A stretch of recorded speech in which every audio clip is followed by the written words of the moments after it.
പുറപ്പാട് പുസ്തകം അദ്ധ്യായം 5. അതിനുശേഷം മോശെയും അഹരോനും ഫറവോനോട്, മരുഭൂമിയിൽ എനിക്ക് ഉത്സവം നടത്തേണ്ടതിന് എന്റെ ജനത്തെ വിട്ടയയ്ക്കണം എന്ന് യിസ്രായേലിന്റെ ദൈവമായ യഹോവ കല്പിക്കുന്നു എന്ന് പറഞ്ഞു.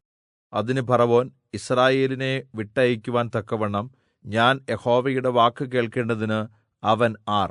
ഞാൻ യഹോവയെ അറിയുകയില്ല, ഞാൻ യിസ്രായേലിനെ വിട്ടയയ്ക്കുകയുമില്ല എന്ന് പറഞ്ഞു. അതിന് അവർ, എബ്രായരുടെ ദൈവം ഞങ്ങൾക്ക് പ്രത്യക്ഷപ്പെട്ടു.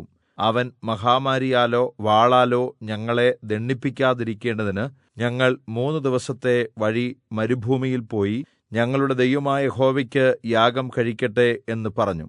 ഈജിപ്റ്റിലെ രാജാവ് അവരോട്, മോശെ, അഹരോനേ, നിങ്ങൾ ജനങ്ങളുടെ വേല മിനക്കെടുത്തുന്നത് എന്തിനാണ്?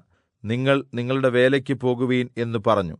ദേശത്ത് ജനം ഇപ്പോൾ വളരെയാകുന്നു, നിങ്ങൾ അവരെ അവരുടെ ഊഴിയവേല മിനക്കെടുത്തുന്നു എന്നും ഫറവോൻ പറഞ്ഞു. അന്ന് ഫറവോൻ ജനത്തിന്റെ ഊഴിയവിചാരകന്മാരോടും പ്രമാണികളോടും ഇപ്രകാരം കല്പിച്ചു: ഇഷ്ടിക ഉണ്ടാക്കുവാൻ ജനത്തിന് മുമ്പിലത്തെപ്പോലെ ഇനിയും വൈക്കോൽ കൊടുക്കരുത്.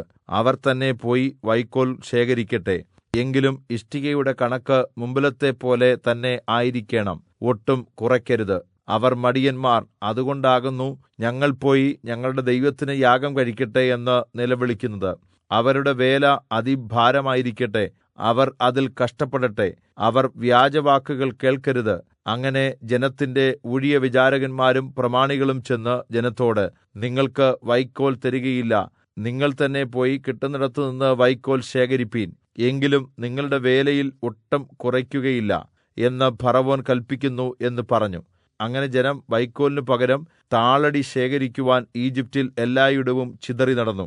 ഊഴിയവിചാരകന്മാർ അവരെ നിർബന്ധിച്ച് വൈക്കോൽ നൽകിയപ്പോൾ ചെയ്തിരുന്ന അത്രയും വേല ദിവസവും തികയ്ക്കണം എന്ന് പറഞ്ഞു. ഫറവോന്റെ ഊഴിയവിചാരകന്മാർ യിസ്രായേൽ മക്കളുടെ മേൽ ആക്കിയിരുന്ന പ്രമാണികളെ അടിച്ചു.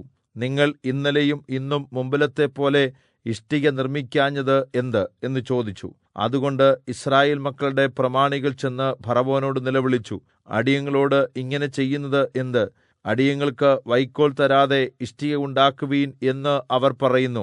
അടിയങ്ങളെ തല്ലുന്നു, അത് നിന്റെ ജനത്തിന് പാപമാകുന്നു എന്ന് പറഞ്ഞു. അതിന് അവൻ, മടിയന്മാരാകുന്നു നിങ്ങൾ, മടിയന്മാർ, അതുകൊണ്ട് ഞങ്ങൾ പോയി യഹോവയ്ക്ക് യാഗം കഴിക്കട്ടെ എന്ന് നിങ്ങൾ പറയുന്നു. പോയി വേല ചെയ്യുവീൻ, വൈക്കോൽ തരികയില്ല, ഇഷ്ടിക കണക്കുപോലെ ഏൽപ്പിക്കുകയും വേണം എന്ന് കല്പിച്ചു. ദിവസം തോറുമുള്ള ഇഷ്ടിക കണക്കിൽ ഒന്നും കുറയ്ക്കരുത് എന്ന് കല്പിച്ചപ്പോൾ തങ്ങൾ വിഷമത്തിലായി എന്ന് യിസ്രായേൽ മക്കളുടെ പ്രമാണികൾ കണ്ടു. അവർ ഫറവോനെ വിട്ട് പുറപ്പെടുമ്പോൾ മോശെയും അഹരോനും വഴിയിൽ നിൽക്കുന്നത് കണ്ട് അവരോട്, നിങ്ങൾ ഫറവോന്റെയും അവന്റെ ഭൃത്യന്മാരുടെയും മുൻപാകെ ഞങ്ങളെ നിന്ദിതരാക്കി ഞങ്ങളെ കൊല്ലുവാൻ അവരുടെ കയ്യിൽ വാൾ കൊടുത്തതുകൊണ്ട് യഹോവ നിങ്ങളെ നോക്കി ന്യായം വിധിക്കട്ടെ എന്ന് പറഞ്ഞു. അപ്പോൾ മോശെ യഹോവയുടെ അടുക്കൽ ചെന്ന്, കർത്താവേ, നീ ഈ ജനത്തിന് ദോഷം വരുത്തിയത് എന്ത്?